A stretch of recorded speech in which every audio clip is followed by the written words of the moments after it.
Good morning, and welcome to our third annual Dr. Martin Luther King Day of Service. I'm delighted that this event has become an annual tradition at NKU. So many of us circle this day on our calendars, not simply as a day off from classes or away from our work, but as an opportunity to engage and give back to our communities. It really speaks to NKU's commitment to be a steward of place. I know things are a little bit different this year as we gather to honor the legacy of Dr. Martin Luther King Jr. We are together virtually, but this gathering is as important as it's ever been. This past year, we as a nation confronted our troubled history of racial injustice in the most painful way. Coming together on this day is an important recognition and celebration of our values of diversity, equity, and inclusion. Dr. King was widely regarded as America's preeminent advocate for nonviolence and a champion of humanitarian rights. He led campaigns against poverty and international conflict, always maintaining fidelity to his principles that individuals everywhere, regardless of color or creed, are equal members of the human family. Today, we honor this amazing legacy with our service. And while I wish we could all be together in the Student Union before heading out into the community, I'm grateful that we have made it to a point to be present the best way we can. I want to thank Ani Slaughter, Carlos Yates, Tiffany Mays, and the entire student engagement team for organizing this day. A special welcome to Dr. Eddie Howard, our Vice President for Student Affairs, who is joining us for his first MLK Day of Service as a member of the Norse family. And most importantly, thank you all for coming to lend a helping hand. I appreciate the work that you do day in and day out, here in the classroom and across campus, and your willingness to serve our community is the hallmark of this great university. Thank you for your service today, and have a great day. Hello, my name is Antonio Neal, and I'm a freshman here at NKU. So far, I have been granted the pleasures of being a presidential ambassador, president of the Black Men's Organization, and a member of ROCKS, a Black mentorship program for incoming freshmen, and numerous other organizations. Today, I overflow in joy to be able to assist in kicking off the exceptional MLK weekend. Dr. Martin Luther King was born Michael King Jr. on January 15, 1929, to the Reverend Martin Luther King Sr. and Alberta Williams King in Atlanta, Georgia. Dr. King, a man of great valor and intellect, endured years of education and provided an example to follow in the educational, religious, and civil rights worlds. Since Dr. King was so well educated, he was able to skip both his first and final year of Booker T. Washington High School and begin his higher education at Morehouse College in 1944 at the age of 15. Can we please just take a moment to recognize the level of determination and intellect it took him to accomplish that? It is truly inspirational, especially to a young Black male as myself. Men and women, let's take notes. He graduated from Morehouse in 1948 with a bachelor's in sociology and enrolled in Crozer Theological Seminary of Chester, Pennsylvania in the fall of the same year. This is where he went to earn a bachelor's of divinity in 1951. While attending Crozer, he also studied at the University of Pennsylvania. He was elected president of the senior class and received the J. Lewis Crozer Fellowship for graduate study at a university of his choice. Not long after, he earned a doctorate in theology from Boston University in 1955. Dr. King was a Baptist minister and social activist and led the civil rights movement in the United States from the mid-1950s until his death in 1968. His leadership was fundamental to the movement's success in ending the legal segregation of African Americans in the South and other parts of the United States. King rose to national prominence as head of the Southern Christian Leadership Conference, which promoted nonviolent tactics, such as the massive March on Washington in 1963, to achieve civil rights. In 1964, he was noted as one of the youngest to receive a Nobel Peace Prize at the age of 35, and he made the honorable decision to give the reward money of $54,123 to furthering the civil rights movement.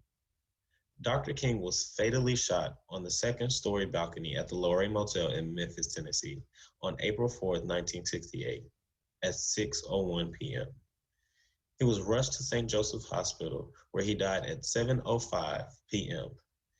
It has also been said that his death did not actually occur until he was smothered at the hospital in a claimed plot that government officials wanted him dead. Over the years, Dr. King has made several accomplishments and obtained an archive of knowledge that has shown through his many works in the community and in the church. His appearances and speeches through the years have left a lasting impact and an incredible legacy for Black men and women in the world. We as a people should follow in his footsteps. Have a dream, push to accomplish that dream by any means necessary.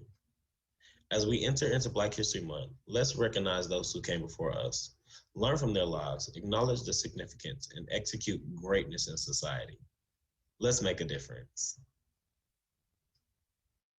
At this time, I would like to welcome the Anointed Voices Choir to the stage. Anointed Voices is NKU's gospel choir with the purpose to serve as a praise and worship ministry to the campus and surrounding community of Northern Kentucky University in the form of gospel music to the Most High God. Anointed Voices brings together individuals who are interested in promoting spiritual unity among the students of Northern Kentucky University. Let's take a moment for the singing of the National Negro Anthem written by James Weldon Johnson, a prominent member of Phi Beta Sigma Fraternity Incorporated. Lift every voice and sing till earth and heaven ring. Ring with the harmonies of liberty. Let our rejoicing rise high as listening skies. Let it resound loud as the rolling sea. Sing a song full of the faith that the dark past has taught us. Sing a song full of the hope that the present has brought us.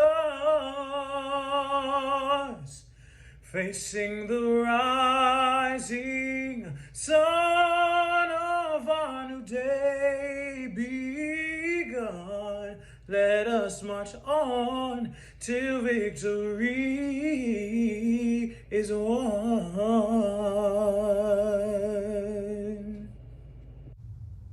Allow me to tell you about our friend Martin.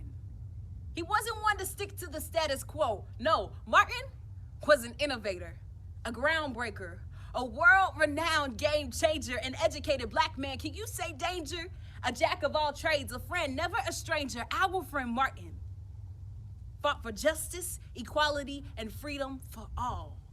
Black, white, brown, blue, didn't matter the color. He was concerned with you and the content of your character. Our friend Martin wanted to know what you had going on inside. Him and so many others marched, fought, and died to see a new day like this, paved the way to see a moment like this. Our friend Martin, contrary to popular belief, was not affected by his power and authority. He wasn't liked by the majority. In his lifetime, his house was bombed. He was stabbed in the chest. 29 times he was placed under arrest. Our friend Martin wanted to see a community of people coming together in unity to be good enough, smart enough, strong enough, fearless, educated, integrated leaders for the world. Our friend Martin had a dream, and to this day, it still continues.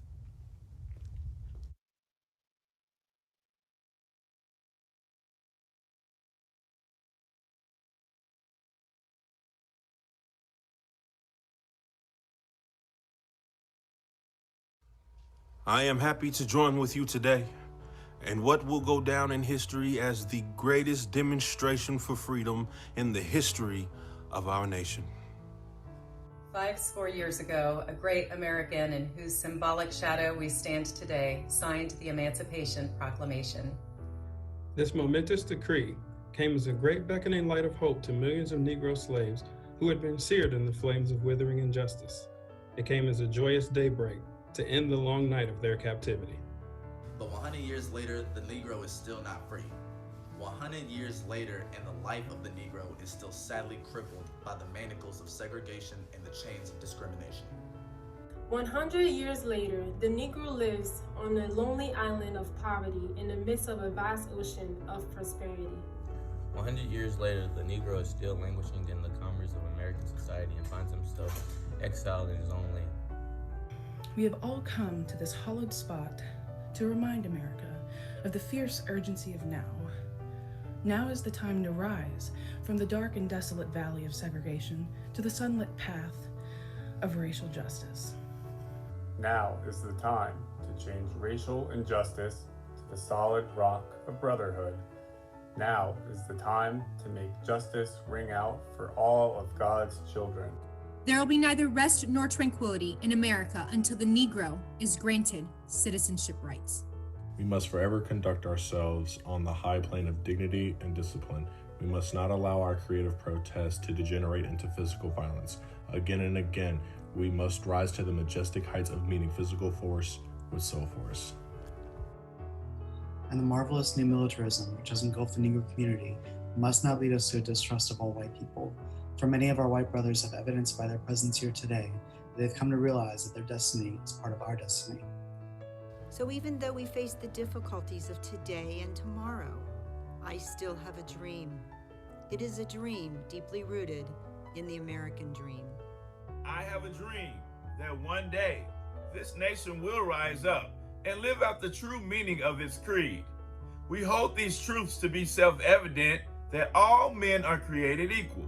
I have a dream that one day on the red hills of Georgia, the sons of slaves and the sons of slave owners will be able to sit at the table of brotherhood. I have a dream that even one day the state of Mississippi, a state sweltering with the heat of injustice, sweltering with the heat of oppression, will be transformed into an oasis of freedom and justice. I have a dream that little children will one day live in a nation where they will not be judged by the color of their skin, but by the content of their character.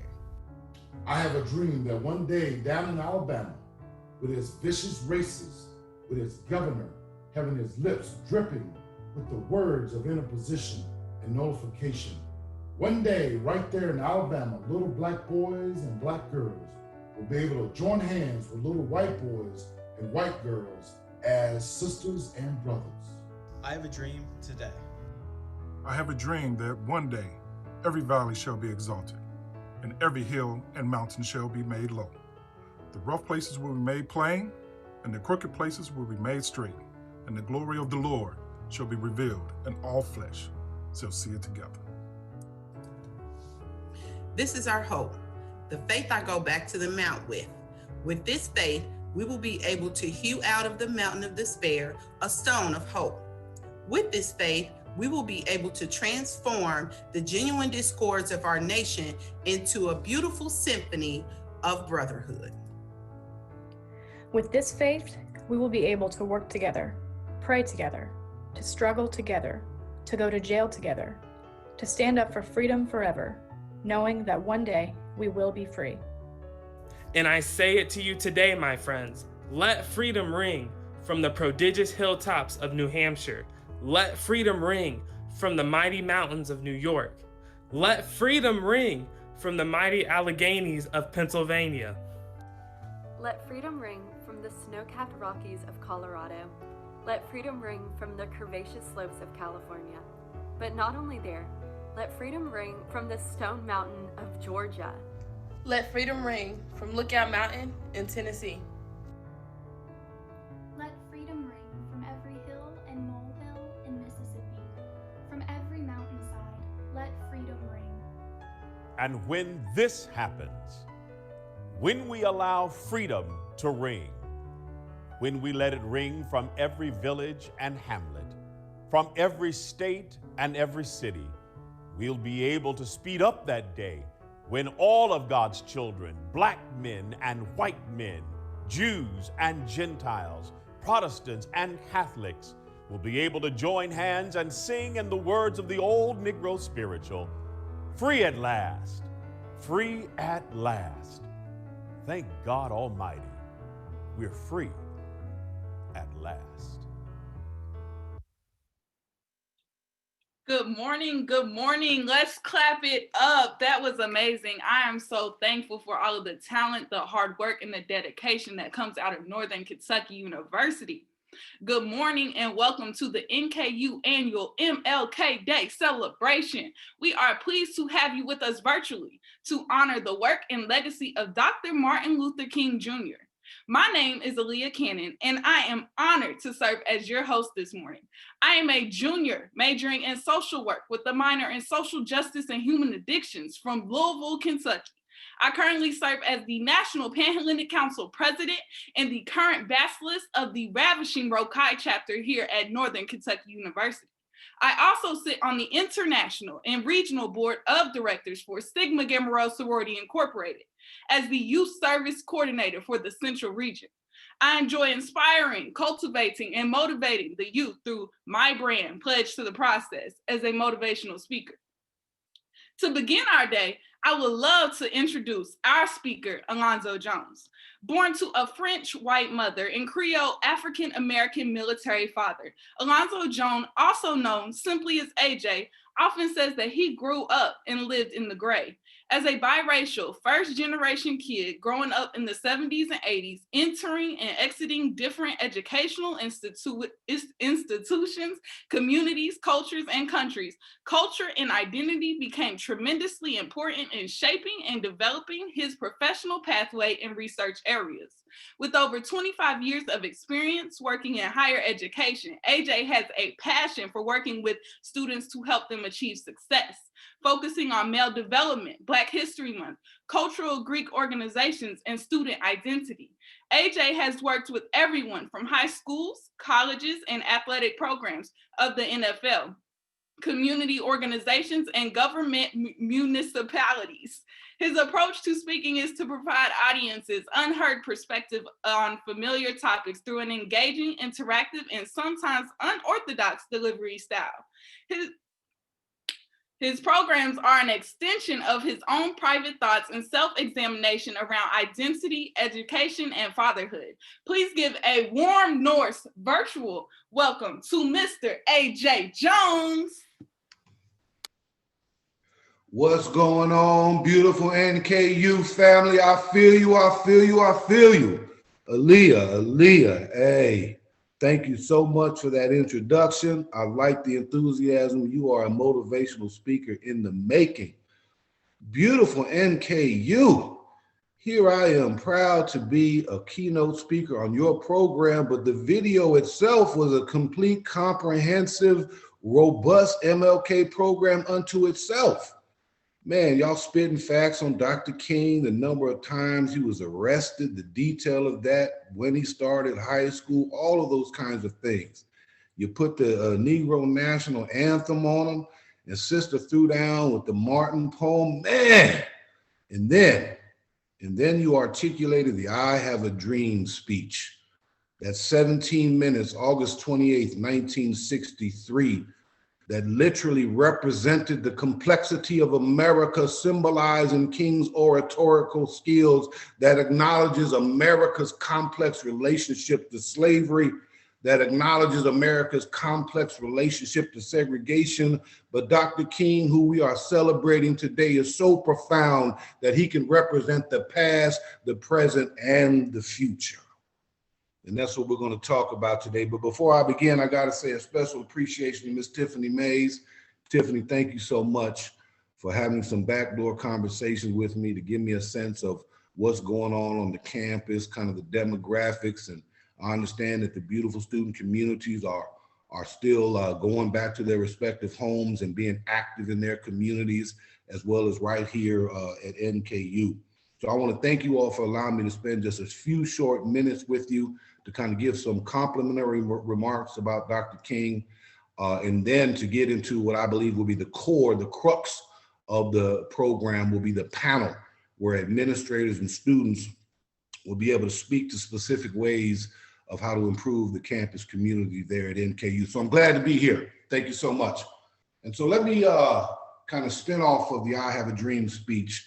That is a poignant distinction between the king that you all understand today and the post-king, when his untimely assassination in 1968, that king was different than the I Have a Dream speech king. In fact, the post-1963 king is very much what the beautiful young people are in the streets, in the classrooms, in the voting booths, are trying to address, to ask America, will you truly live up to what you said you were on paper? And so let me go back just a little bit. Beautiful family, it is true that Dr. King never finished high school. You see, America was in World War II, 1944, and many American GIs, including Black GIs, were going off to war to fight for the freedoms of other people while not completely having it here within the United States. Dr. King is of religious royalty. His father was a preacher, his granddaddy was a preacher, and he lived a relatively financially stable life, even though he was born in 1929, knocking on the door of the Depression. But at 15 years old, Morehouse was suffering an enrollment crisis. And as any good president would do, you had to get creative. And so the president said, anybody that can pass an admissions test to Morehouse College successfully can then gain admissions. Dr. King, as that beautiful brother talked about, started college at the age of 15. And I noticed in his remarks, he paused there because he wanted to take that in, starting college at 15. But how did Dr. King do at Morehouse College? Well, beautiful family, I found a transcript of his Morehouse College. Dr. King only had one A, if you could imagine. It was in Bible. I imagine if he didn't get an A in Bible, his daddy would have whooped him, right? But Dr. King was not initially drawn to become a preacher. He initially wanted to be a doctor or a lawyer. For him, the preaching side of the family was a little bit too emotional, a little bit too fiery for his intellectual disposition. He was more sort of cerebral, a thinker. However, Dr. King realized as he was going through undergrad that he did not have an aptitude for math and science, Dr. King. Right? I found this very revealing, that Dr. King didn't have the best of grades, but yet Dr. King had a passion and a commitment to be relevant to the uplift of his people and his community, and it was reflected in his writings. And he was particularly concerned about the impact of segregation upon poor people. His own people, even though he was relatively affluent, he had a passion for something that was transcending his own circumstances, which is a form of activism and a form of allyship. To be committed to something that does not directly impact your cause, purpose, or group, that is a significant lesson as we kind of move in this 21st century. And as the brother talked about, he went to Crozier Seminary School, but there he got turned on, beautiful family. He got tuned in and got his grades right. He graduated valedictorian and class president, received a scholarship to attend his PhD at Boston University. He's 25 years old, y'all, and it's time for him to get a job. He decides to take a job in Montgomery at Dexter Baptist Church. And this is the beginning of the king that you all are familiar with, the king that ascends to the national stage. King's in town about a year, and then the mother of the movement, Miss Rosa Parks, decides that she is not going to stand up. She's going to remain seated on a bus. And in this context, Sister Rosa Parks is making a decision that she's just not going to take it. And she's the perfect example of a exemplary woman, secretary of the NAACP, a profound, impeccable character. And the community believes that they have a chance for a test case to challenge segregation in public transportation in the city of Montgomery. And so the community gathers. King is relatively new to Montgomery, and they decide to have a bus boycott. And so they make a call out. It's easy to do something for one day. It's easy to do something for a couple of days, but is it easy to do it to the point to where you can challenge and cripple the economic model of a city tied to its public transportation? The next morning they looked out and very few African Americans were on the bus, and they say, we might have something here. We got to organize. And so they gathered in Abernathy's church, and they said, we need to create an organization. We're going to call it the Montgomery Improvement Association, but we need a leader. And in the sophistication of the beautiful elders in the community, they said, we ought to think about that King fella, because if the movement goes well, we can all benefit from it. But if the movement fails, we can blame the King fella, right? A sophisticated old school preacher policy to sort of benefit, but at the same time deflect credit. And so Dr. King, this is an example of his intellect. This is an example of his knowledge, which is tremendously profound. Dr. King was appointed president, and they were assembling the community that evening, and he was to deliver the keynote address. It was 1 hour. He had to drive 20 minutes home. He had to drive 20 minutes back. So beautiful family, he had only 20 minutes to create a speech that through his own words was revolutionary enough to sustain the militancy of the movement, but also Christian enough to sustain the love ethic necessary for nonviolence. He only had 20 minutes. He didn't prepare for it. Normally, Dr. King would take 15 hours to prepare a sermon. He had to go back into his mind.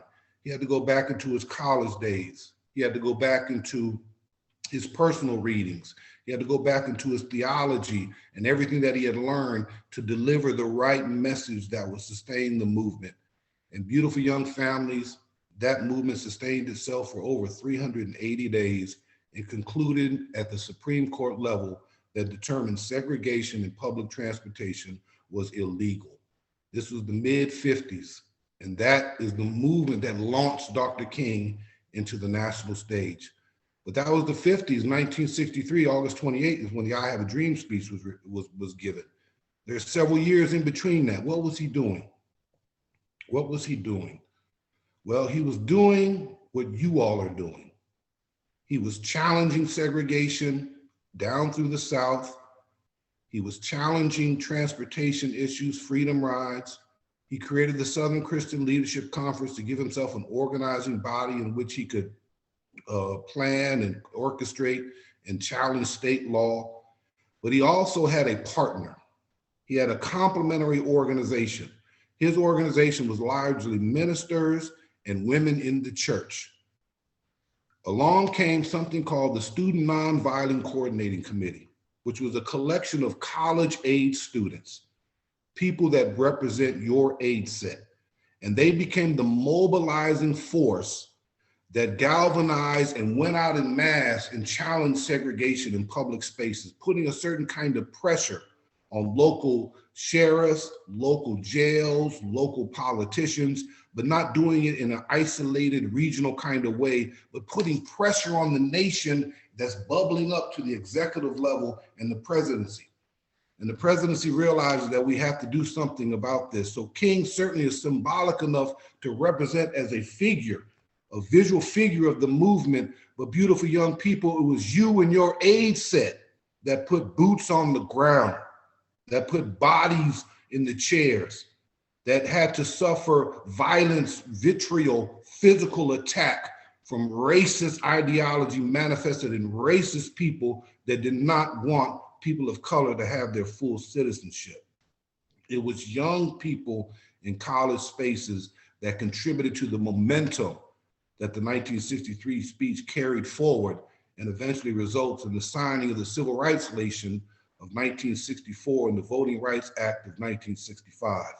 And today, in the 21st century, we have seen more people vote, more young people vote, more people of color, suggesting that what generations do before have momentum and relevancy today.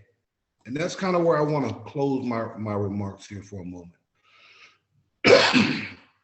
In March, we had a hell of a month in the midst of a pandemic and police brutality in 8 minutes and 43 seconds of a police leaning his knee on the neck of George Floyd, an undeniable statement of the degradation and impossibility to see the humanity of a human being when you got your knee on their neck. And the nation exploded and civil unrest, rightfully so, goes to the streets. But I'm so happy that it was not a moment, just like the Montgomery bus boycott was not a moment, but that this is a movement. I understand you all are doing profound things there at NKU and certainly have more work to do as all of us, but that you're not seeing this as an isolated blip, So in many ways, it's similar to civil rights and Dr. King, but in many ways it's different.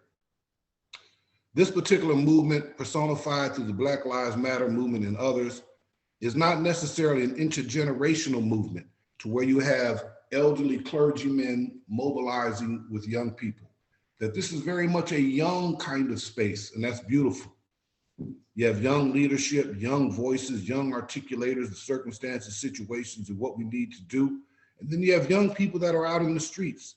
It is the most diverse collection of people and personalities and bodies who are out there protesting.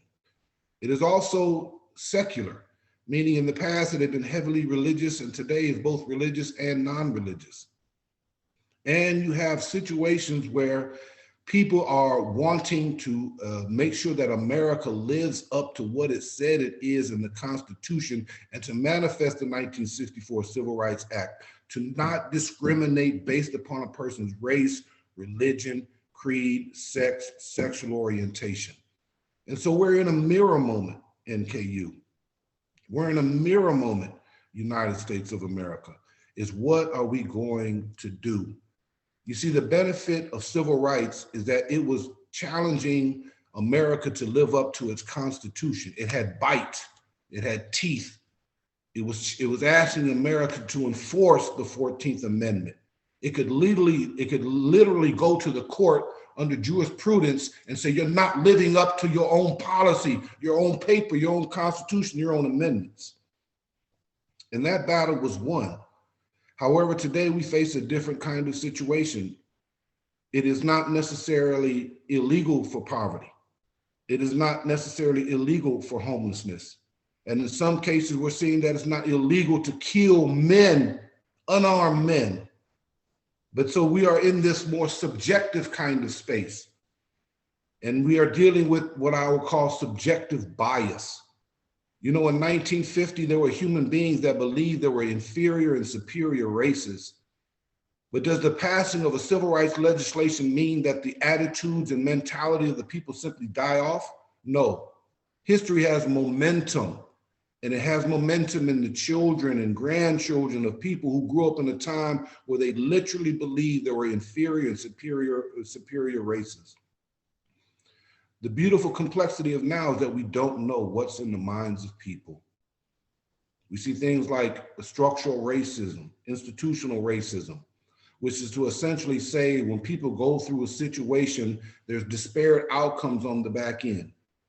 Now, we don't know who did the racial act or who did the discrimination because it's in the minds of people. Subjective bias is an English paper to where objectiveness is like a track meet. You can see who wins. But when you're vulnerable to a grade, to a hire, to an impression, to a benefit, to a promotion, you're vulnerable to the subjectivity of human minds. And so I want to close with this. Unique to the college space that you're in, I'd like you to ponder, are you simply loyal to your zip code, loyal to your people? Are you loyal to your city? Are you loyal to your state? Are you loyal to your country? Or are you possibly connected to this beautiful thing called the 7.8 billion human beings that walk the planet Earth? Because if your loyalty is to your zip code and to your people, and you want to just kind of make sure that your I mentality is manifesting, well, you can do horrible things to people. But if you know about people, if you know about your city, your nation, and something about the world, well, then you move through it differently. College is a unique time, beautiful family. It's a time to learn your intellectual self, to become a budding scholar. But it's also a chance to touch and rub elbows and understand the journey of fellow college students, to know them, to have empathy, to understand their journey, and then to graduate and enter into critical decision-making positions that make decisions that impact people. If you're motivated by profit, and often college is associated with a means to a job, to a paycheck, to money, but if you're motivated by profit, you can do horrible things to people. We can learn from Dr. King, beautiful family. We can learn his direct action. We can learn his nonviolence. But he was addressing the lack of a manifestation of the Constitution. Now we are dealing with more subjectivity. That is the realm of the mind. And so we got to work on our mind, not just our academics and intellect, but what do we think about human beings? Dr. King, when he said all God's children, he didn't mean the folks in the denomination that he was a member of. He meant all God's children. And that means the 7.8 billion of us that walk the earth. Empathy, care, questioning, concerns, engagement. That's what this college time is about. There's no one singular situation that requires the nation and individual attention. Find out what you're passionate about, study it, pursue it, engage it. Continue to vote, beautiful family. Continue to learn, continue to educate yourself, continue to be curious about the beautiful lives of other human beings. So when you are in a position to impact them, you'll be motivated not by profit, by love, a genuine love ethic, similar to King, about people. Beautiful NKU, thank you so much for allowing me to run my mouth a little bit with you. I'm looking very much to the upcoming panel. Continue to make good trouble, NKU family. Continue to make good trouble. Thank you so much. Thank you so much. Yes, can we snap it up for the amazing AJ Jones? This is not a movement, this is a movement. We are the change. The time is now. I hope y'all are taking notes because he has been in here dropping gems. Thank you, Mr. Jones. We appreciate your words. You have given us a lot to think about, truly and honestly. We will now move into our panel portion of the program. So please help me welcome our panel. All right, Mr. Daryl Peel serves as NKU's inaugural Chief Diversity, Equity, and Inclusion Officer and Title IX Coordinator. In this role, he works to create and foster an inclusive and engaging campus climate and oversees NKU's diversity, equity, and inclusion efforts. Daryl joined NKU from the National Collegiate Athletic Association while at the NCAA. He served as the Managing Director for External Engagement and Strategic Partnerships. He was responsible for driving the inclusion and human resources vision and strategic initiatives through engagements and partnerships with the membership, sponsors, and external stakeholders. Peel has a long history in higher education, spending the first 11 years of his career at universities throughout Ohio. He served as the Dean of Students, Director of Minority Student Affairs, Assistant Dean of Students, Coordinator of Ethnic Diversity, Director of Counseling Services, the Assistant Director of Health Education and Wellness, and the Director of Residence Hall Complex. The Director of Residential Life, Chief Student Conduct Officer, and taught organizational management and behavior as an adjunct faculty member. He earned his Master's of Social Sciences from Ohio University and his Bachelor's of Art in Print and Broadcast Journalism from Ohio Wesleyan University. Let's clap it up for Mr. Daryl Peel. I need some water because he had a lot. He is out there. He is doing big things. All right. Next, we have Miss Tori Landry. She serves as the Assistant Director of Sport Programs from the Department of Campus Recreation here at NKU. In this role, she is responsible for the intramural sports program and overseeing sports clubs. Prior to NKU, Tori served as a coordinator for recreation and well-being, RecWell, at the University of Wisconsin-Madison. During her tenure, she created inclusive programming which allowed play for those of different physical abilities and ensured where there was opportunity for all to play. She also developed and expanded to include all student employees under the Division of Student Affairs. Born in the suburbs of New Jersey and raised in South Florida, Tori focuses on cultivating diverse and inclusive environments through sports and activities.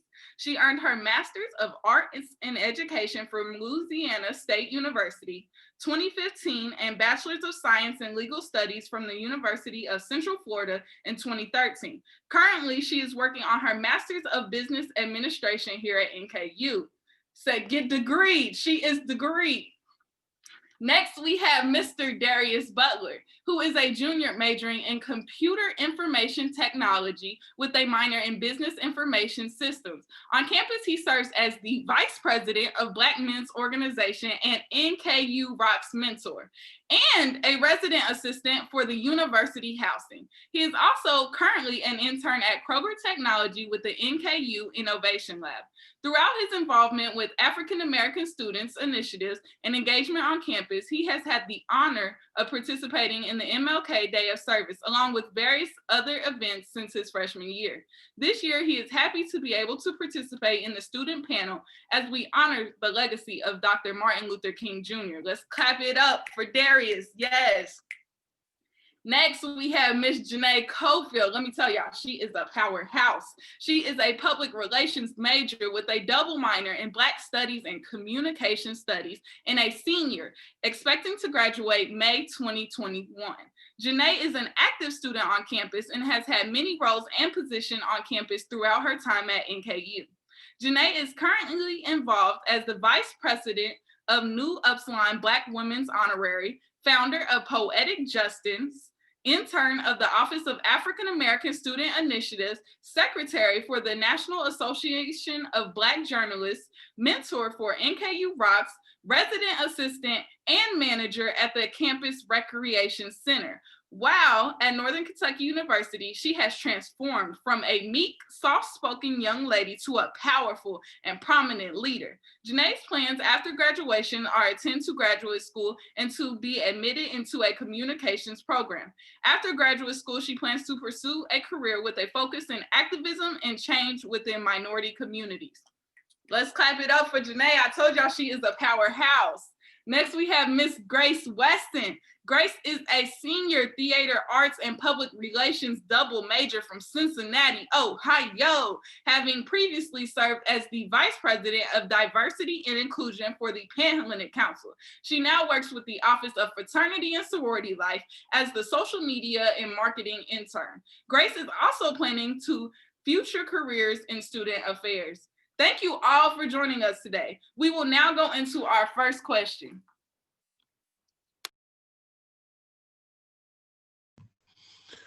Thank you, Aaliyah. I look forward to joining you here to moderate the panel. We'll go ahead and bring them in.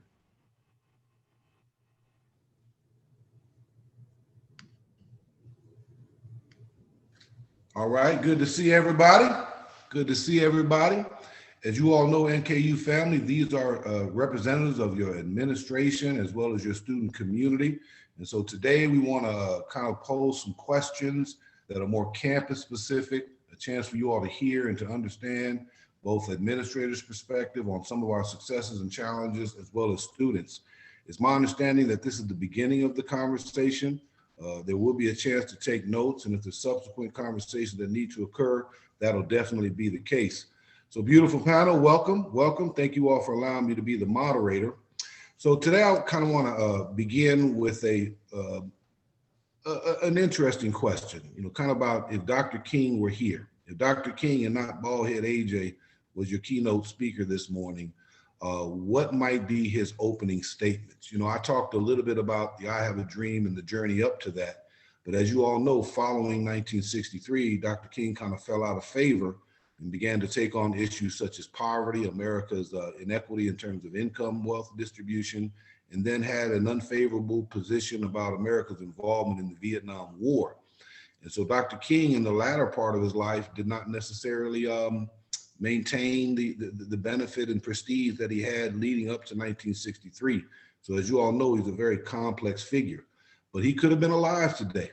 Dr. King very much could have been alive and could have been your keynote speaker. So let's begin with this. And we'll start maybe with Mr. Peel. If Dr. King were your keynote speaker today, what do you think the opening sentence of his speech would have been? Thank you, Brother Jones. And before I begin, I do want to thank the Office of Student Affairs for inviting me to be here. I thank Aaliyah Cannon, who's always amazing, and welcome Dr. Jones to our campus. And I want to say that I want to thank specifically Carlos Yates and Tiffany Mays, who worked tirelessly to get the MLK Day together. They oftentimes go uncelebrated. And I think it's essential that we celebrate not just the holiday, but the man, and they do a good job of putting the focus back on that. And I want to thank the students who did a magnificent job with that video, and the students who you inspire me every day. You have jobs because you go to school here. So I'm personally grateful for you, and I want to thankful for again the invitation. When I think about King and what he would say today, I think about, as he opened, I think about several different things. And I also think about the king that was assassinated was not the king who began the movement. And now we want to parade across all of our screens this very sanitized version of Dr. King. When Dr. King oftentimes would say to America that you wrote a check to the Black community that came back insufficient funds, or that pulling the knife halfway out my back is not progress. We don't hear from that king. And I think that king would be the king who showed up today. I think that king would have seen CNN and said, right now white supremacist groups are growing, and many participated in a coup attempt in DC at the Capitol. And King would acknowledge that the incident at the Capitol illustrates why we currently have and have always had two Americas. One America in search of civil rights, personhood, and equality and democracy, and a second that lives in a bubble of privilege and who demands that privilege stay in place. And that protest was about preservation of that privilege. And over again, I keep hearing the president and his supporters say, this is our America and not theirs, and make America great again. And I'm reminded that this is not about the betterment of America, but the preservation of privilege and racism. So King, you're right, would have been 92 years old today. And he could have been here today. And I think he would have came into the room thinking about the murders of Ahmaud Arbery and George Floyd and Breonna Taylor, and he would have been disappointed with the country. And he would have to acknowledge this reoccurring theme of hate and racism, and tell us once again then, and quote with a quote he often said, that people fail to get along because they fear each other. And they fear each other because they don't know each other. They don't know each other because they have not committed to communication with each other. And so consequently in 2021, we continue to hate, we continue to fear, and we continue not to communicate.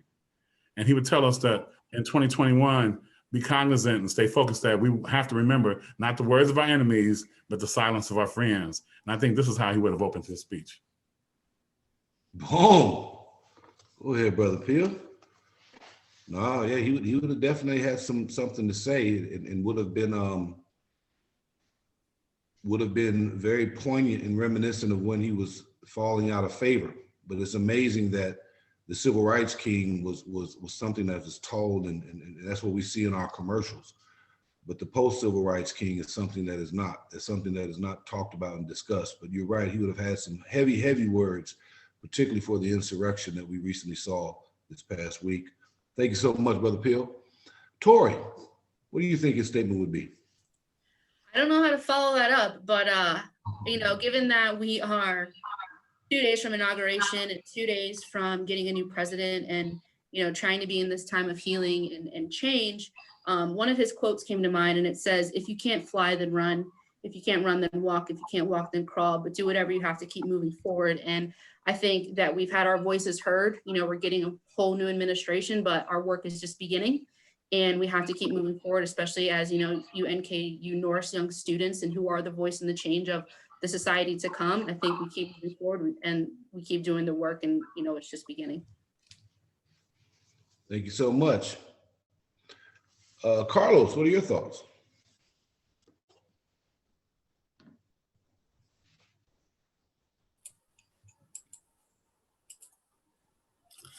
I'd agree much with, Brother Peel and also Tori. I think Dr. King would be looking at where we're at today in the world, and then encouraging us to have some healing and move forward. But also pointing out some of the issues that we have and not sugarcoating and moving past those issues. There's pockets of growth, and then there's areas that we can always improve and continue to move forward. And I think we take our successes and our failures and try to continue to move forward. Darius, thank you, Carlos. Yes, so I think that MLK would start off by saying that Martin Luther King Day should be a day on and not off, a day where we actually get to work. I feel like too many individuals view MLK Day as a way to have a 3-day weekend, and they forget what the true meaning of MLK Day is.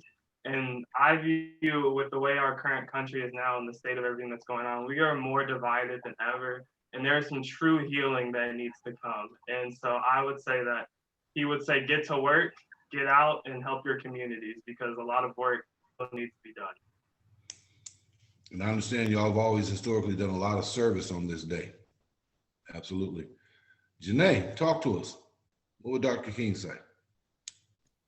I believe that he say that essentially we've come a long way, but we have a lot further to go.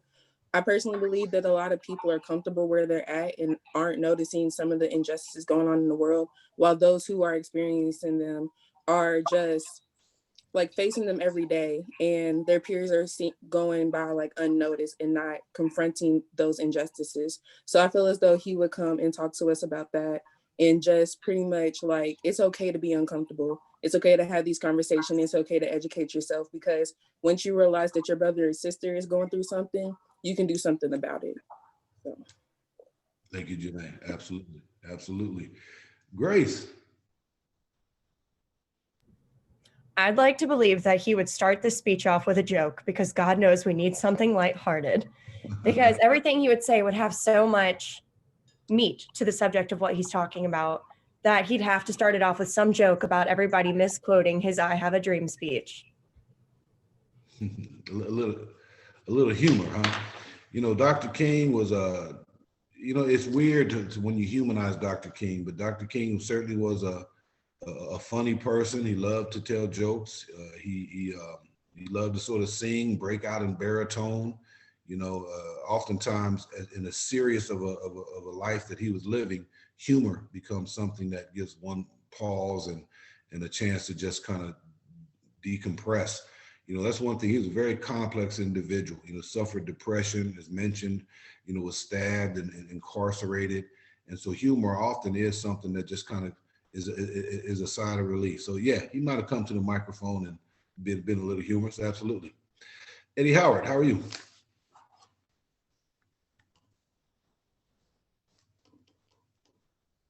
You're on mute, Eddie. Hello, how are you? Good. Oh, I wasn't expecting, but I'm ready to go. So my thought process would be that Dr. King, you know, I've had a couple of times of thinking about what Dr. King would be like in 2021, right? Some folks have said he'd probably be one of those folks with dreads, and he would be talking about the movement and be out there similar to John Lewis, because he really believes that this movement is about the young people and what they bring to the table. So I think he would be encouraging the young people to pick up the mantle and begin to do the work that he started and continue that work. Thank you so much. Thank you so much. Greg, how about you?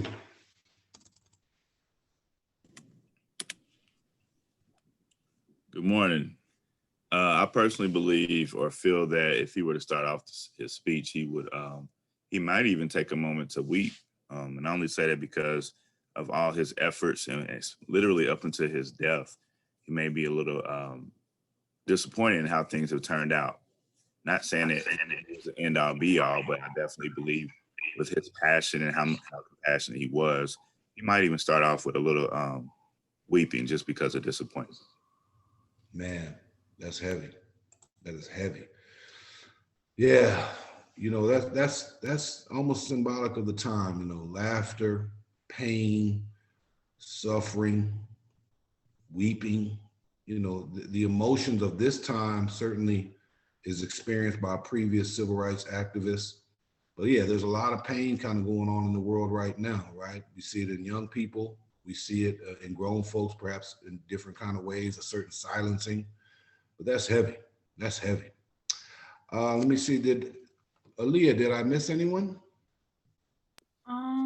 No, I think you have everyone. You added in a few extra people, so they was Yeah. caught off guard, but it's Yeah, okay. I'm looking at the screen. Yeah, okay, I need to get that right. Okay, this one's for students. Students, from your perspective, how welcoming is NKU for people of color, LGBTQI populations, post-traditional students, international students, or even white students? From your perspective, collectively or any one of those groups, how welcoming do you feel NKU is? And let's go with Darius. Yeah, so For me, I do believe that NKU is welcoming. However, I will say that sometimes that welcomeness can feel ungenuine at times. And I feel that while I do feel welcome at NKU, I feel like a lot of times students, once they start, they become segregated into pockets and into groups. And so while there might be diversity and welcomeness at NKU, sometimes it can feel that you're kind of left out of certain organizations or certain groups at times, and that everybody kind of links up. And so if you don't find your certain place in your certain group, you'll sometimes feel alone. And so I was fortunate enough to be able to find my community within African American Student Initiatives and working with NKU Rocks and Carlos Yates, the director of African American Student Initiatives, which helped me prosper and thrive to where I am today. So.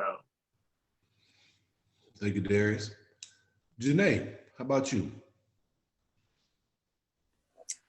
So for me personally, and I believe Aaliyah can testify to this, we went to the same high school. I went to a historically Black high school. So coming to NKU was a complete culture shock for me. So coming in, the very first thing that I did was NKU Rocks, which is what completely helped me with that culture shock. When I first walked onto the campus, I saw a whole bunch of mentors that looked like me and were willing to welcome me with open arms. And I believe because of that program, that's where the genuine support came from. And that's where most of my support came from, like since day one. And especially like Mr. Yates has been extremely helpful in my development as a leader on campus, as well as other advisors for different organizations that I'm in. And I feel like that community has helped me develop to who I am today, and also helped so many others, because like I said, it was a complete culture shock for me, but it helped it, and it allowed me to become who I am today.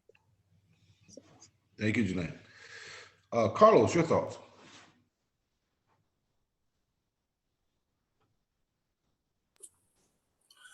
So I apologize. I thought we was asking the students this question. I'm sorry. I'm seeing, hold on, Carlos. I'm seeing boxes here. No, you want me to direct you to the people to answer the question? You know I got you. Yes, let's do that. All right, great. How are you feeling? I'm feeling. Wait, did you say Grace or Greg? Grace. Okay. I was like, I will let Mr. Greg talk gladly. It was in answering these questions that I've realized I'm in my final year at NKU, and I've never once had to think about if NKU is a welcoming environment to me as a white student. And that's the answer to that right there. As a PWI, it just happens. You don't have to think about how to include white students. But NKU has done a phenomenal job as a queer student. Over a quarter of our student body is in the LGBTQ plus community. And that's just a recorder that is reporting. Not everybody is reporting. And Bonnie Meyer has done an incredible job with the Office of LGBTQ plus programs and services, and making sure that there are organizations for every single person to feel like they can find a home on NKU's campus. And we're a campus that is nationally acknowledged as being a welcoming environment for people in the community. And I think it's absolutely a campus where you can find your home if you're in the community. But the minute you step outside of the office and outside of the organizations that are directed for people in the community, that's when it gets a little hazy. Sometimes you'll find organizations that are very welcoming, and sometimes you'll find organizations that don't know anything about your identity or how to interact with you. And that is something that we've definitely been trying to work on, and something that still needs a lot of work. I would definitely agree with Grace. I feel like NKU, you can see the work trying to be done. You can see the progress. Like, you can see that they're trying, but I would not say that we are where we want to be or where we need to be yet, if we're being completely honest. Like she said, I can go to the AASI office. I know I'm home. I know I'm safe. I know everybody has my back. I'm supported. But once I step out of that office, I'm another Black woman in society fighting for my life, if we're being honest. It's just on a community campus. So we definitely have work to do, but it doesn't go unnoticed. NKU is doing a great job. And those are all of your students, Mr. AJ. Thank you, Aaliyah. I appreciate that. You know, I'm glad to hear the students say that there's some positivity, but also I hope everyone in the audience is hearing the complexity of being a person of color or LGBTQI in predominantly white spaces. As you all know, if you are consistently and constantly growing up where you feel like you're the norm, it becomes oblivious to you. This is in the space of privilege. However, when you find yourself, what I call this walking exclamation point, to where one automatically feels different, there's attitude and beliefs that are associated with that. And that's why it's critically important that we have culturally centered programs, departments, faculty, staff that represent that community to be a symbolic representation of invitation and welcome and belongingness to the diversity that is our student community. So absolutely, that kind of transitions into the next question as Aaliyah and I tag team. NKU's mission includes a core value that reads, we will foster a community of belonging by embracing equity, diversity, and inclusiveness. In what ways are we achieving this mission, and in what ways are we not? And then finally, what can the administration, faculty, staff, and students do to help achieve this mission? Leah? I think Mr. Darryl Peel should really start off with this question.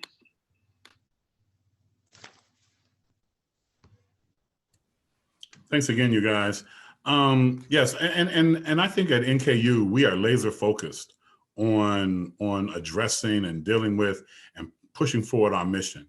And I'm really proud of many of the accomplishments that have occurred and that I've been able to see in my very short tenure. Many of you know I just celebrated my 1-year anniversary on the 16th. However, spending most of it at home since March with the pandemic, but we've been working every day tirelessly online. But I'm proud of the many things we've done. We've been laser focused on trying to make a difference in recruitment, admissions, hiring and promotion, curriculum and co-curriculum, and administrative structures and practices. And some of the things that have happened in light of the issues in and around race, I've seen faculty be intentional about trying to create courses and curriculum to address some of those and have some of those discussions in the classroom. More specifically, Dr. Michael Branowski in his class on race and politics, he was intentional about making sure that not only did he deal with it in curriculum, but he had diverse individuals in the classroom. He reached out and he said, hey, Darryl, how can you help me make sure African-American students are in this classroom so we can have an authentic and intentional conversation around race and politics? And that's one of the ways I know we've done it in terms of faculty and in curriculum. And then recently, we just added a position called Diversity Fellow. And we've put in place Dr. Daniel McDonald. And Dr. McDonald will work in this role to advance our strategic goal of promoting inclusive excellence and global awareness through special projects, committee service and initiatives, and working directly with me so we can have critical conversations with faculty about continuing to grow initiatives and projects that specifically address issues of diversity. I'm really proud of the Inclusive Excellence Council, who's currently developing diversity goals for the university and is in its final stage of goal assessment and preparation to send recommendations to the cabinet and the president. So this university will have goals that go across the entire enterprise and will be folded into the strategic success by design framework. Excited about it. The people working on these goals include African Americans, Latinos, women, people from the LGBTQ community. There's faculty, staff, administrators. There are folks from international communities. There's LGBTQ. Everybody's involved, everybody's engaged, and everybody has a voice. And so we're really excited about the next steps. You know, and we spent a great deal of time working on these goals and interviewing students and used the campus climate survey and other committee members and people from different departments to be involved. And so we're really excited about that. And we're really also excited about providing and offering implicit bias training. We've done 14 unique bias trainings and implicit bias trainings for search committees here at the university as the faculty has moved forward to try to diversify the faculty and in their hiring processes. And as this semester goes on, this semester, we will very proudly put into place the new racial bias protocol. And additionally, you know, we've done so many other cultural competency trainings with some of the academic departments. So I think the university is committed. I know that our office is engaged, and I know that we have lots of work to do, but I think we're just starting. I think we have powerful leadership and President Vidia, and we have a cabinet, and we have faculty, and more importantly, we have students who are married to these issues. And because our students are so married to these issues, they came to us during the summer and they said, look, we want a campus community that's more inviting. We want a campus community that's more welcoming. And we've had some incidents in and around race that we want addressed. And so the students insisted that we have campus-wide diversity, equity, inclusion training. And we will be rolling out this training in the next 2 weeks. And this training is inclusive, this training is thorough, this training was vetted by students, African-American students, Latino students, students from the LGBT community. They sat down and they reviewed several different training modules and training apps. And they chose the one they wanted. And the one they chose is amazing, it's interactive. And I challenge the student population on this campus to be engaged, be involved, take time to invest in this opportunity. And I say this to you as well.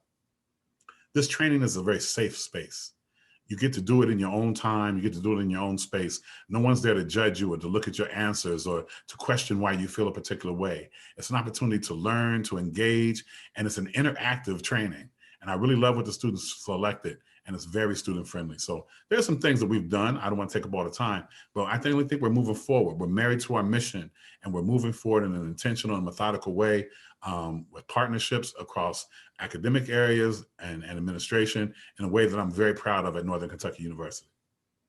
Thank you, thank you. So next we are going to send it to Janae, and then after Janae, we are going to send it to Ms. Tori.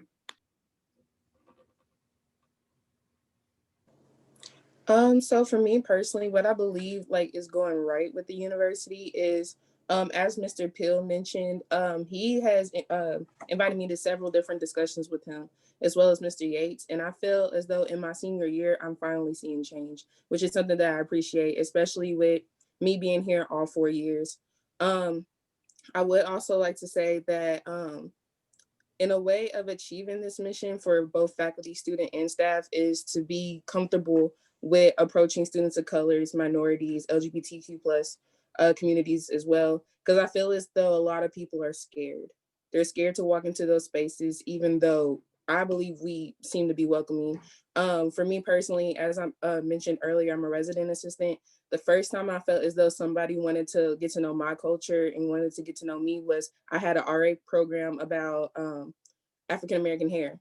And 3 of my hall directors came and visited me, and it felt as though they wanted to get to know more about me on a personal level, as well as the community that I represent. So having more interactions like that would be most definitely helpful.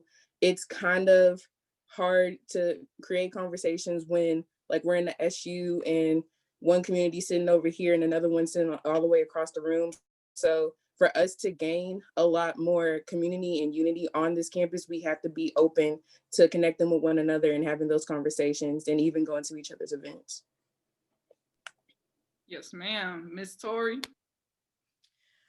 Going back to Grace's point in that campus, 25% of our campus students identify as LGBTQ and are in that community. And then when you look at students, faculty, and staff, more than half in each area are female identifying. So I feel like as far as what campus can do better in this regard is allocating more resources and dedicating more administrators to these students to support them. I think for Bonnie specifically, it's hard for one person to support 25% of the student campus. And I think more support in these areas would be beneficial to the students and make them feel more welcoming. Myself as an administrator and someone, working in campus recreation, I think doing our best to ensure that students who enter our facilities feel like they're welcome, feel like they have a place to work out and feel safe in that space. I think we do a good job in campus recreation of having a lot of students who look like the campus community and not, we don't have a predominantly white staff, but we try and hire as diversely as possible. So when people do walk into our facilities, they see people that look like them and they feel encouraged to participate in, whether it be programs or just working out, playing basketball, whatever that may be. I think we have to continue to move forward in that. And then from my area specifically, just diversify our programming and make sure that, wherever you come from, you feel like you have a sport or something to participate in that way. All right, thank you. Does anyone else want to answer this question before we move forward? Yes, Ms. Grace. So I thought a lot about this because obviously NKU is making great strides in trying to become a more inclusive place all around. And I think especially the students that are on this panel, I believe we can all agree. And if not, I'd love to hear your opinions, but we're all student leaders on campus. And I think student leaders are the people who are given all of the tools to learn about one another, to lead inclusive organizations, and to be able to further educate ourselves on this kind of information of how we can be inclusive and how we can lend an ear to learn more about our fellow student experience.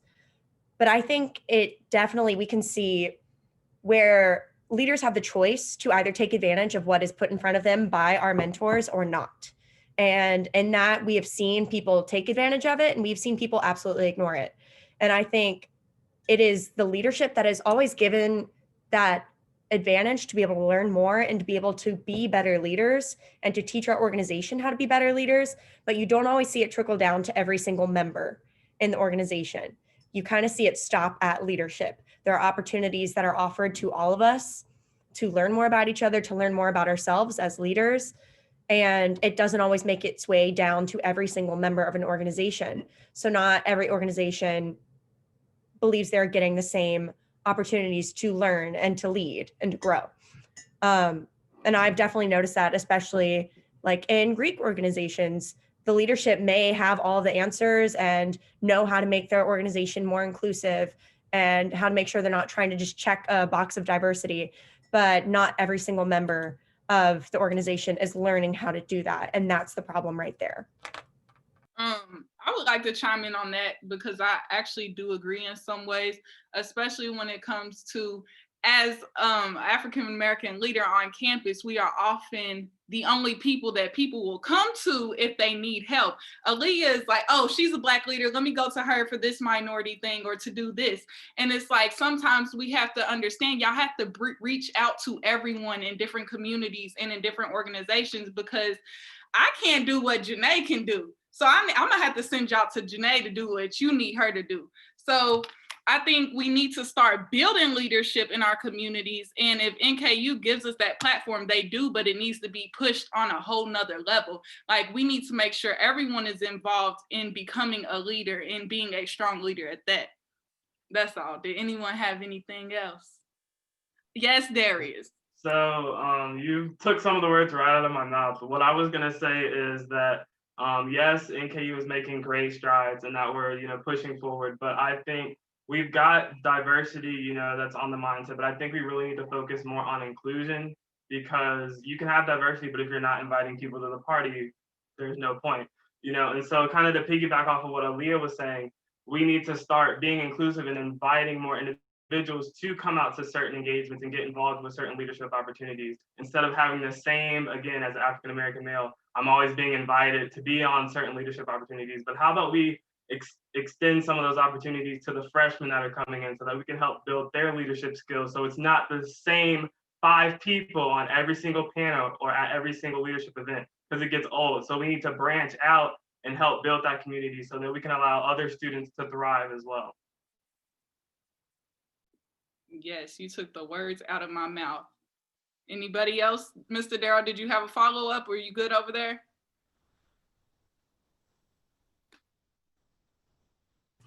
I really agree with the students, but I also think too that I think we as a university need to understand that we're not going to program our way out of race issues, right? Mm-hmm. Inviting speakers to campus and having kumbaya sessions really is not going to, we can't program our way out of very difficult situations. We have to lean into uncomfortable conversations and be willing to also invest in the solutions. I look at the institution and like I said, I've been here, my tenure has been short, but I'm very proud of NKU in so many ways. I think we're achieving in situations, especially with the leadership of the president, for his commitment to having diverse leadership in the administration. I think where we have opportunity and where we're not achieving is diverse representation on the faculty and in the classroom. And in those situations is where I get most of my feedback from students, in those listening sessions that Janae was talking about, where they really want somebody who looks like them, who has a perspective that is different than the status quo, to come in and have a different learning style, a different teaching style. And we have to continue to be focused on those things. I think we're achieving in programming for students of color under the leadership of individuals like Carlos and Bonnie and Leo are doing a fantastic job. What we're not achieving is we have a deficit of resources in those spaces in terms of space and human capital, and that impedes their progress. And I hear that in every listening session when I'm with students. I think we're achieving in recruitment of students, of staff and administration, but where we have challenges and opportunities and where we're not achieving is retaining those students, retaining that staff, and retaining those administrators of color, because they don't often always feel welcome, valued, or heard. So we have lots of achievements and we have lots of opportunities, but I think we have to be honest about it and be real clear that we can't program our way out of this. We have to deal with policy, we we have to deal with process, and we also have to be intentional about the outcomes that we want to see. I definitely agree. I definitely agree. Does anyone else have a response to this particular question? Mr. AJ, I'm throwing it back to you, sir. All right. Hey, very, very complex questions. You know, we talk about the diversification of higher education because we also know that there's a diversification of the United States of America. And so it's important for us as higher ed professionals to know that we are going to increasingly become more diverse. And as we tell our story during our recruitment process and people see the dynamic things that are going on there at NKU, you know, they're going to come. But as Brother Peel talked about, you know, it has to be at all levels, not just programming, but also policy, faculty input, staff input. So very robust and comprehensive. And from me looking in, you guys are definitely in that pathway. Related sort of campus impact. The next question, during these times, we often witness tense disagreements on social media, in the news, politics, sometimes even within our families and perhaps within the student community. How can we best have a civil discourse and begin to break down these silos that we are seeing as a campus community? How do we begin to address that?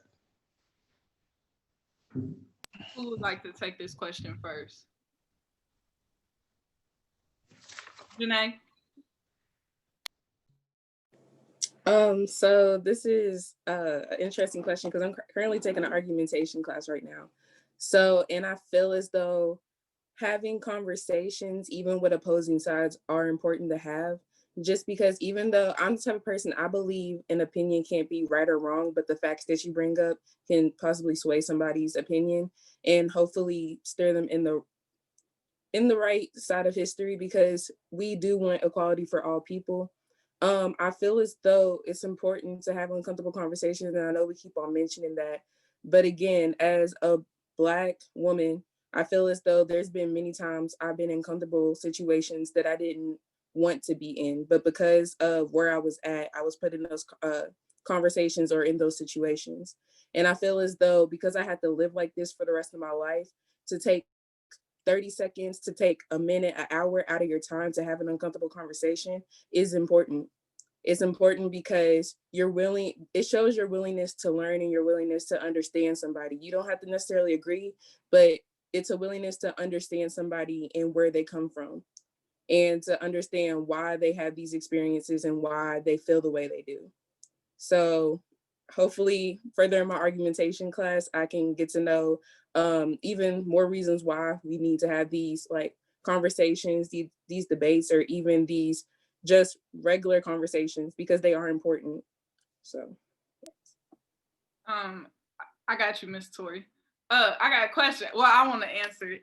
So I think we always think of confrontation as something bad. And that's where we have to start, because if you want light to come out of the darkness, you have to talk about it. Like literally everything happening right now, what happened at the Capitol building, everything going on with BLM, that needed to happen because now we're going to grow and change from it. But if it didn't happen, we would still be living in our normal, which is oppression, segregation that it's not legal, but it's happening still. So I think we have to have confrontation and just making it your normal. You don't have to be aggressive. You don't have to be rude to someone when you have a different opinion. It's just about being respectful and understanding that their opinion matters too, and trying to see their perception. Because sometimes we're too worried, like, I don't want them to see me as an angry Black woman. I be worried about that all the time when I speak. Like, I don't know how I should send this email because they're gonna think I'm being aggressive. But honestly, I just want to get my point across. I just want to let y'all know how I feel.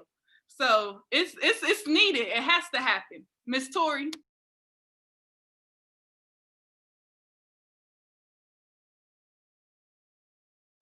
Sorry.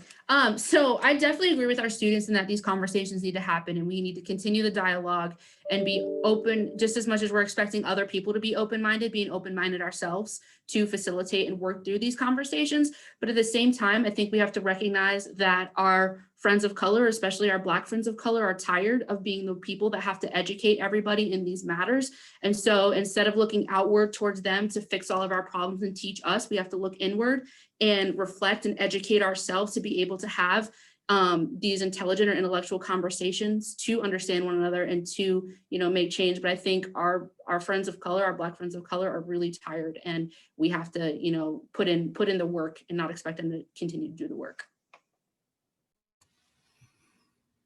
I really agree with everything that has been said, and I really love Janae and Aaliyah, what you shared, and I will say this: at NKU, it's been very interesting for me during this very short journey here, and I've learned at NKU that if you're not very careful in how you craft your questions, inquiry equals indictment. If you ask questions about process, if you ask questions about policy, if you ask questions about why it's done this way, or why is this person in charge, people sometimes at NKU seem to feel like you have indicted them, that you've said that they've done something wrong, that they have harmed the community. Inquiry doesn't always equal indictment. You need to be willing to be engaged in the critical conversation and lean into uncomfortable conversations, because if we don't have those conversations, like Leah said, we don't grow. We stay a status quo. And I think the burden is oftentimes on people of color, especially in NKU, to always appear to be palatable, always appear to not be the troublemaker, not appear to be the angry Black man. And so sometimes you spend a lot of time trying to navigate the waters when in fact you really just want to have that crucial conversation. And so I will also say that I think if we're really going to have critical conversation and be able to have impact and special civil discourse, everyone has to be willing to stay and participate in the full conversation. You have to step outside your comfort zone and not leave the conversation because it is no longer comfortable. You have to stay there, be engaged, and be invested, and be conscious and mindful that it's not okay to no longer lose your calm because someone said something that you did not like. And so, and be comfortable and accepting when another person reaches a different conclusion on a controversial issue than that of what you may have reached. And so for me at NKU, those have been the things that have been the most striking for me. And so I would say that if we can manage those things and be willing to lean into uncomfortable conversations without making decisions or crafting our response while the other person is responding, I think we'd make a lot more mileage. I want to go off of what Miss Tori was saying, is that the burden that people of color, and especially Black students and faculty and staff, can feel right now is the need to answer every question or to educate any non-person of color about their struggles. And that's just unfair for, as a white person, be asking you to tell me every detail of every struggle you've had to be able to fix this problem. I saw a quote one time somewhere this summer, and it said, racism is a white person problem because it is something that white people created. So it means that white people need to fix it. And that has been something that's been at the forefront of my mind since I saw it. Is I may not have been the singular person to create racism. Obviously, it is everywhere. But as a white person, it is my responsibility to all of my Black friends, to all of my friends of color, that I need to find a way to personally acknowledge my biases, to see what I am saying that is incorrect, what I am saying or what I am doing that is potentially harmful in my everyday life, or that my friends are saying, my family is saying. What are we doing that is potentially harmful to community that we're not in? How can we educate ourselves instead of relying on everyone around us to educate us? Obviously, I'm going to want to know how you're feeling. Like, Aaliyah, you're my friend. I want to know what's going on and how I can help. But I'm not going to come to you with every single question and be like, hi, can you answer all of this for me? Because that's not your job. And I think that's something we often forget, is that we can also educate ourselves as white people. It's not on you to answer everything for us. And we need to stop saying that it is. Because like you were saying, you are student leaders on this campus. You've been invited to so many panels, to so many conferences, and it is because you are prominent leaders. But you need to be able to share that with the new students who are coming in, so then it's not, by the time you're done with your time at NKU, that you're exhausted of being the one person who's always been the go-to. And I think it's something that we get so caught up in is, okay, well, how do we reach out? How do we start to educate ourselves? And that's something that we don't realize we can do internally, and we can do for ourselves. We can do with our friend group.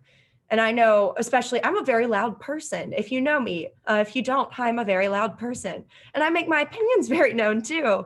But it starts with, like Mr. Peel has said, leaning into that conversation. It's incredibly uncomfortable almost 99% of the time, but it's also incredibly rewarding whenever you're able to have a genuine, authentic conversation with somebody.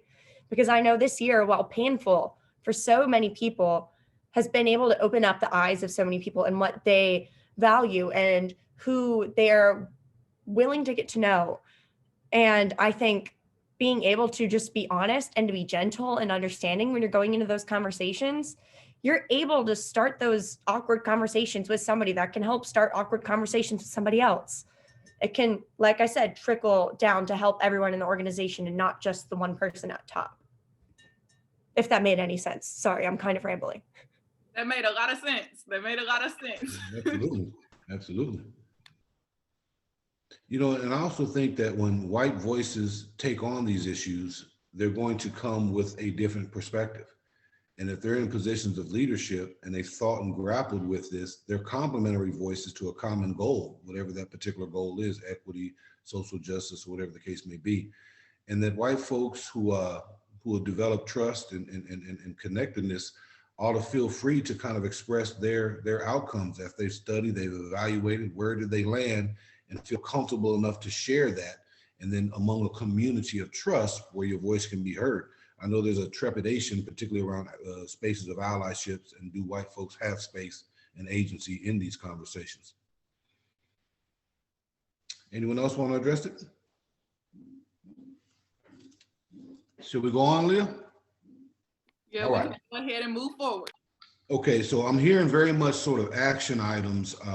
So this is something where you all can maybe perhaps make recommendations to your collective selves, but what programming can we provide to bring people together that students, faculty, and staff will want to engage? What do you all feel is needed here at NKU? I know that we had addressed this after a situation happened over the summer, but we need diversity training, and not just for the faculty, not just for the staff, but for every student, because it's not always the faculty and staff that are the issue. It's students who come from an area who they don't know what a minority is, they don't know what a minority look like, and then they see me and they're like, oh. So it's kind of like, if we give that training, we're one step forward and we're able to elevate ourselves as a campus to where we're actually moving towards diversity and inclusion, because we have trainings that we have to complete as students that have to do with consent and so many other things. So why isn't that a part of our curriculum yet? Now, I know Mr. Peel's gonna come in here with some information, and I know that it's in the works, but it's definitely needed. Anybody else? Yes. Oh, yes, Mr. Peel. I feel like you did a commercial for me. that training starts in 2 weeks. And I challenge students, it's an hour wide and, hour long. And this training, like the sexual assault harassment training that we did, we don't do check the box. Some folks said, well, it was a little long, but we had training that was specifically for graduate students, training that was specifically for first-time freshmen, returning students, faculty, staff, and administration had their own training. And we did that on purpose because when we talk about sexual assault and harassment, we wanted to be specific about the terms of engagement. And so we're doing the same thing with the diversity and inclusion training that we're about to unveil. There's one training that's just for students and one's for faculty, staff, and administrators, because a one size fits all don't work. We're taking a tailored suit approach to this. But the difference is, I hope and Aaliyah's right. We need to spend some time doing this training. And not just go through the motions, but spend some time, invest in it as you go through. This is going to be some very multi-contextual training that's unlike diversity training you've had before. But I challenge the university to really be engaged. And I look forward to a time, Aaliyah, when it's not virtual. I look forward to a time when we can sit down in a room and look each other in the eyes and have that critical conversation, because I think engaging each other face to face is different than engaging, diversity issues virtually. Now, while we are in the pandemic, I feel like we have the first class Rolls Royce version of the training. And I hope the students engage and really take advantage of it and learn from it and grow from it. And I hope that faculty will take the time to say to students, be engaged in it and try to find a way to infuse it into your curriculum. to have conversations about what they learned in that learning journey that they're going to be on for about an hour in this diversity, equity, and inclusion training, because it's important.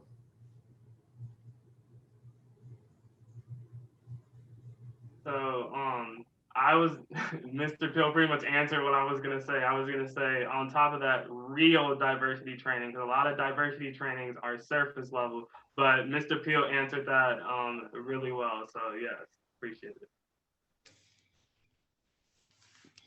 Any other comments there? We're getting close to the conclusion of the panel. I do have one last closing question I want to pose. Yes, Janae. This is just something really quick. I know we talked about diversity and inclusion training, but I also feel like there are a few like fun programs we could also do.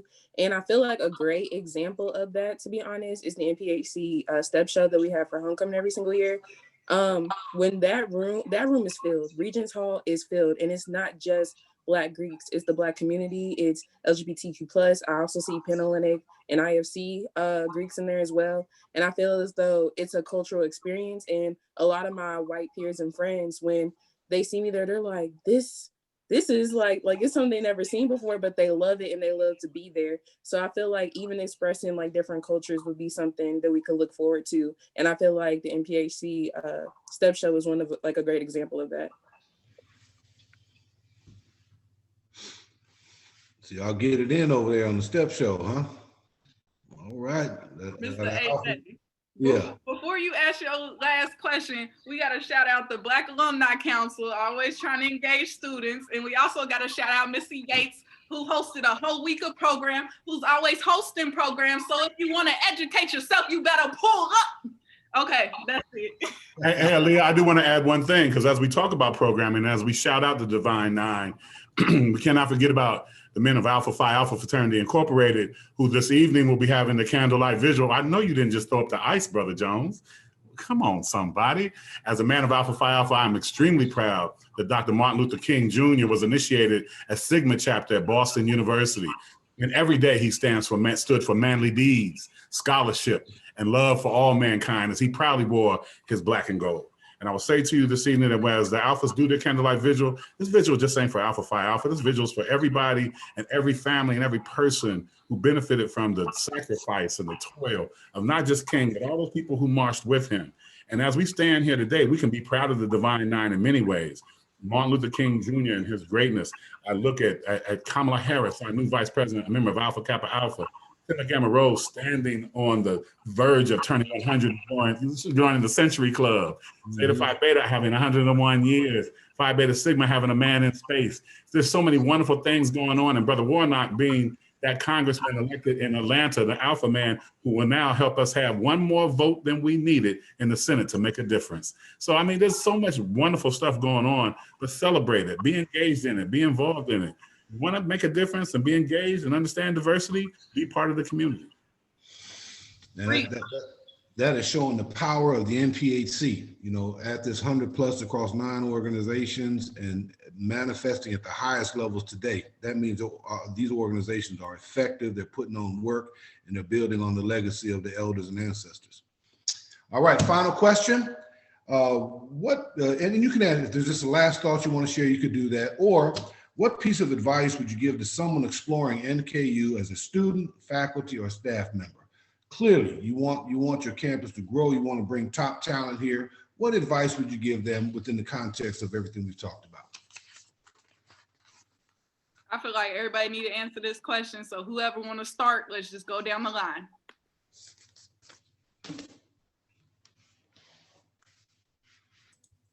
I'll start us off. I think as coming in, to NKU, I think just opening our minds and trying different things and exploring different things and really listening. I think we need to do a better job of listening and doing our own internal reflections. And don't be afraid to make change. I think as students, the biggest thing I can encourage you all to do is just use your voice, talk to your administrators, talk to your leaders, and let them know of the change that you want to see and want to make, because it really comes from you. You're going to be the drivers that make this campus what you want it to be. And hopefully as administrators, faculty, and staff, that we can reflect that and make and be the change that you need to see as well.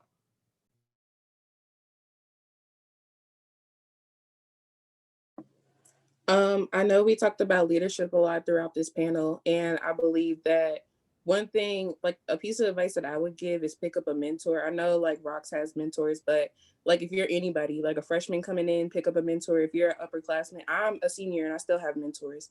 And I feel as though you need that not only to guide yourself through college, but also to guide yourself through life. And you can have mentors for different situations, such as your career field or for any personal hobbies that you have or so on and so forth. So I feel like coming here at NKU, having somebody to mentor you, especially within a leadership aspect, because as Darius mentioned earlier, we're always seeing the same people. And I feel like if you pick up a mentor, they're going to lead you to those opportunities to become a leader on this campus. So yeah. So I would say, for one, have an open mind and be comfortable with getting uncomfortable. I know one thing I've noticed within like the student population, and a lot of this kind of ties in with the previous thing we talked about with the programming, is that a lot of times we see the same students attend the same programs over and over again. And it's not that we don't have quality programming. We have good programs that we put on. I've been through a lot with African American student initiatives and so on. We just had a whole MLK weekend that we put on. It's just we see the same students attend the same programs over and over again. And so what I would say is be open-minded, be able to get comfortable with being uncomfortable and attend different events and get outside of your comfort zone. So I would like to echo what Darius said, but I would like to add a couple things. One, I would like to add to students of color, when you come in and you come to the campus, I would tell incoming freshmen, be a part of those student organizations. Don't wait for them to be your event planner. Don't wait for them to be your cruise director. You know, those organizations are only as magnificent and as great as the investment that you make in those organizations. You want those organizations to go to higher heights, then you have to be part of the investment.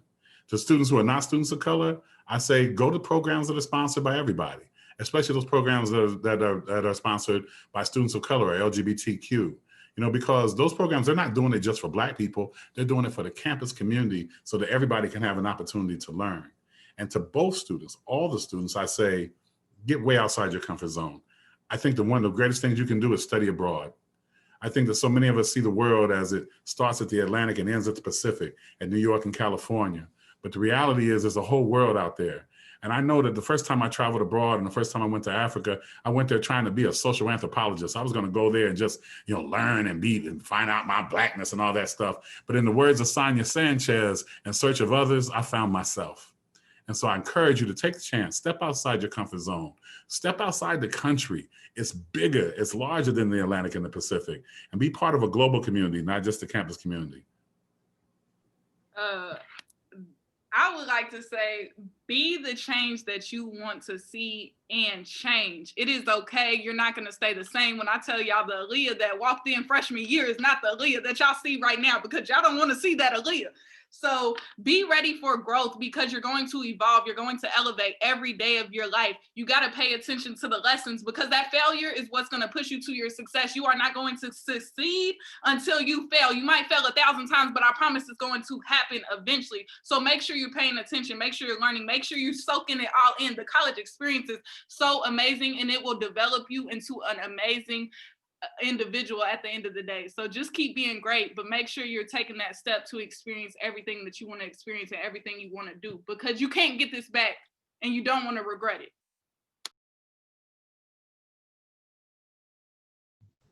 Following up on what Janae said, it's so important to find a mentor and to have all of those mentors. I mean, I'm about to graduate and I've had so many mentors throughout college. They've all changed and they've all helped me grow in different ways.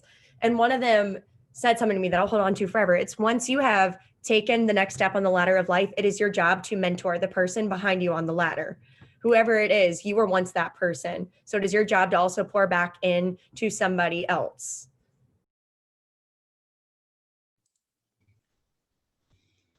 Any last thoughts? Well, hey, panel, thank you guys so much. Thoughtful words, tremendously insightful with respect to NKU's growth.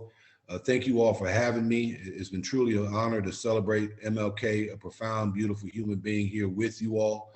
You know, as was certainly referenced here, he is an example in a unique period of time. This time is different. And although we can pull from his example, we all have to have new strategies, new ways of thinking, and new coalitions. Thank you guys so much. Truly appreciate the opportunity to join you.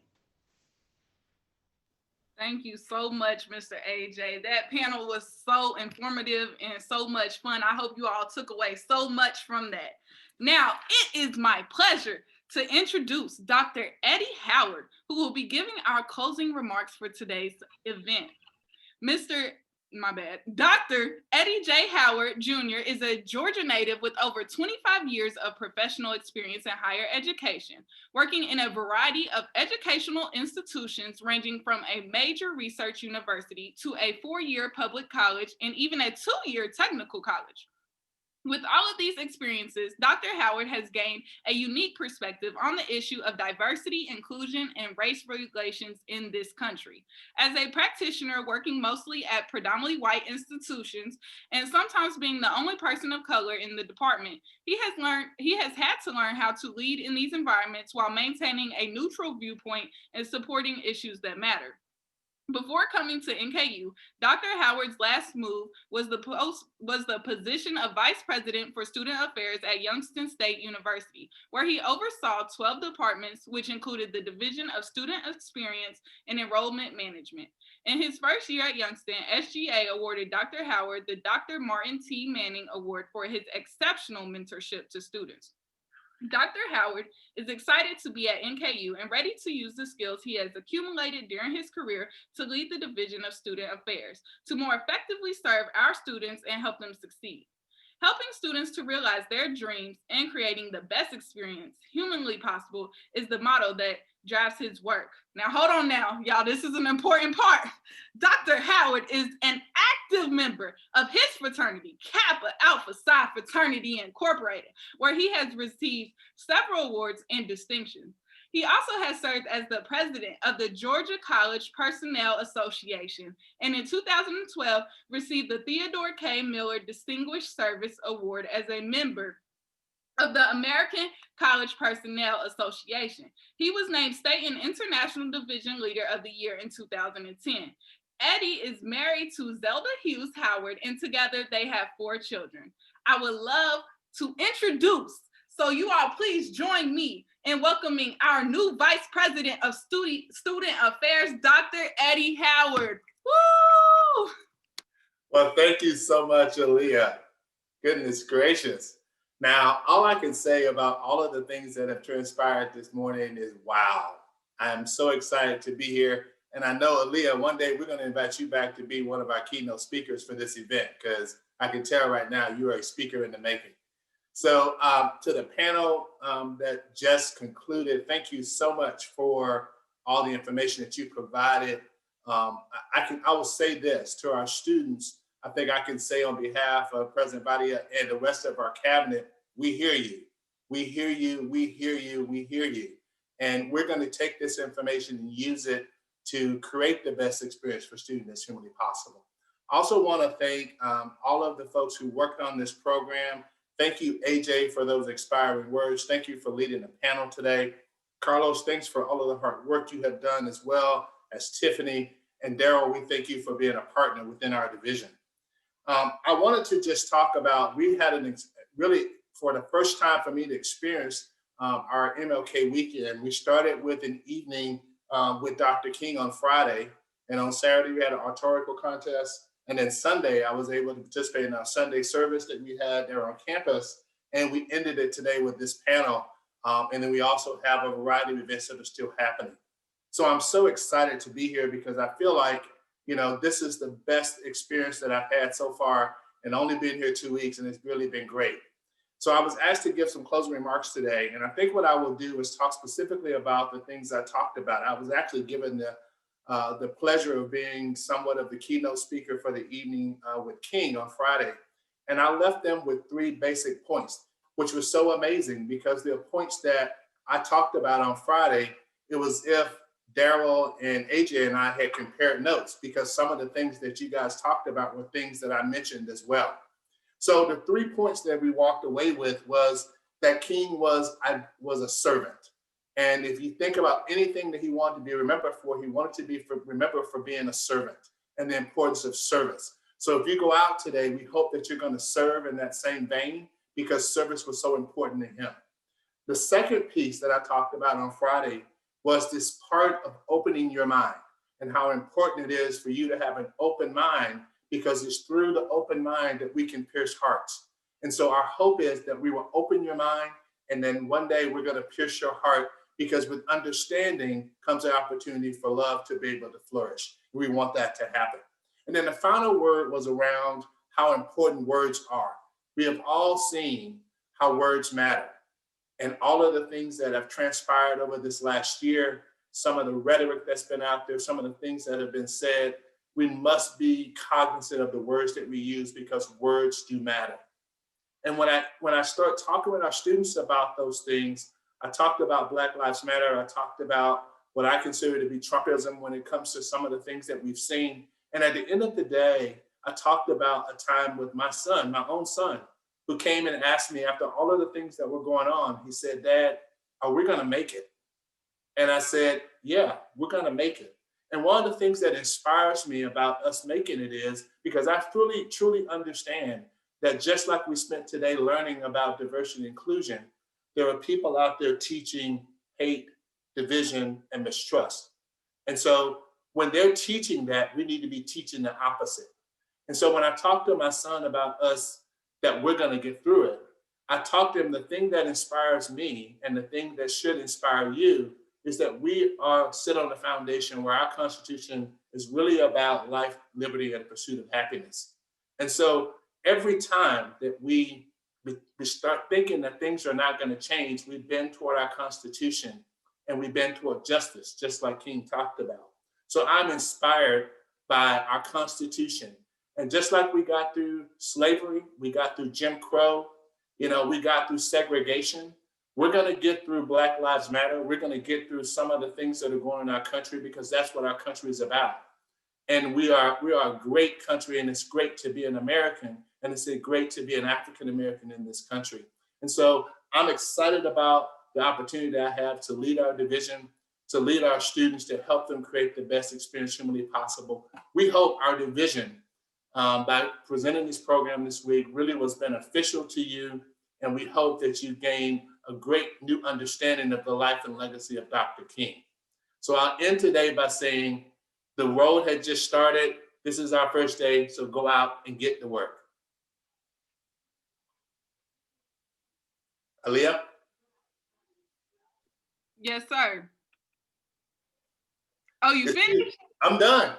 Oh, ain't nothing else on the script, but thank you all for coming out today to the MLK Day of Service. It has been amazing. I know there is a march going on downtown in Cincinnati as we speak. So if y'all want to go out to that tonight, we have the Vigil for MLK himself, promoted by the Alphas. So y'all come out at 7:06 p.m. At Norris Commons. And I hope everyone has a phenomenal day. Shout out to Mr. Yates. Shout out to Tiffany. Shout out to everyone that made this possible, because it has been great. It has been informative, and I hope you all took something away from it. Be blessed. Fist.